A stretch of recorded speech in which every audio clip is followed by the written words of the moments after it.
Leaders are people who behave in a way that make you want to follow, that make you want to do things. The real thing that I teach is to get you as a leader to be able to get people to share what motivates them. And if you can get them to do things for the reasons that already motivate them, they'll want to do them for their reasons, not for you. If you want to learn how to play piano, you got to play a lot of scales. Being lectured on music theory isn't really going to help. So by analogy, if you want to learn how to lead more effectively, if you want people to follow you, you have to do things, you have to behave in a way that people will follow. And you have to do that through practice, through rehearsal.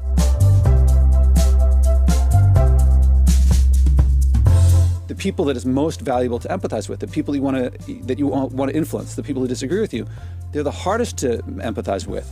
But that's also the people that's most important to empathize with. You get the big hurdles, you get the big feelings of anxiety when you take a big leap.